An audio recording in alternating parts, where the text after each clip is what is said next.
establish a railway across the border and build a shipping port for iron ore in Narvik. Access to iron ore means easier access to weapons production, common knowledge to Great Britain, Germany, and to the Norwegian government as the Second World War breaks out in September 1939. The Navy is summoned to defend Norway's neutrality. Still, in April 1940, the iron ore attracts the war to Narvik. In the early hours of the 9th of April 1940, 10 German destroyers enter the Ufot Fjord. Their task is to attack Narvik and assume control of the iron ore supplies from Sweden. The attackers divide into 3 groups to assume control of the entire fjord. In Narvik harbour, the coastal defence ships Norge and Eidsvoll refuse to surrender and prepare for battle. Both ships are torpedoed and sunk. A 2,000-man strong occupation force disembark without facing any resistance. Norwegian forces retreat and set up positions by Bjørnfjell. The German warships assemble in the harbour, but are unable to refuel and return to Germany as planned. This delay will cost them dearly. The following day, the British strike back. Covered by the weather conditions and poor visibility, 5 British destroyers sneak past Georg Thiele, Bernd von Arnim, and 2 submarines.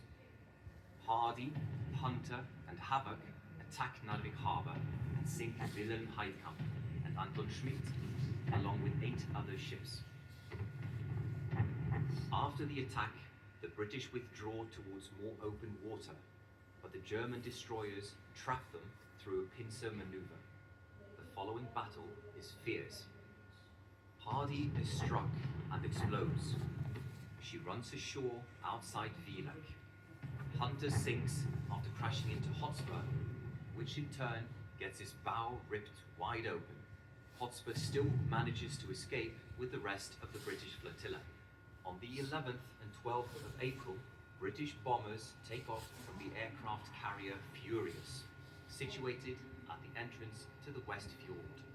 They drop their ordnance by Narvik harbour, sinking several ships. On the 12th of April, the German advances are halted at Gratangen in the first encounters with Norwegian forces. The Germans intercept messages about another British flotilla being underway. 8 of their original 10 warships are still left, but 5 are damaged. 4 submarines arrive as reinforcements.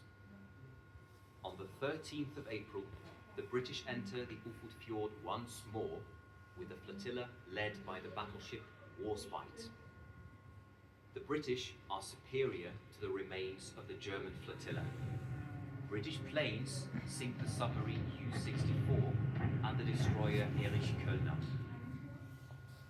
In the middle of the fjord, the British face the German destroyers.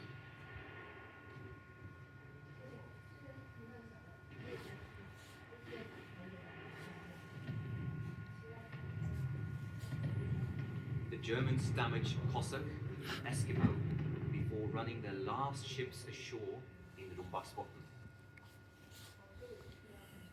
There, 2,600 sailors disembark and head for the Norwegian supply base Elvegårdsmoen, where they gear up to fight on land.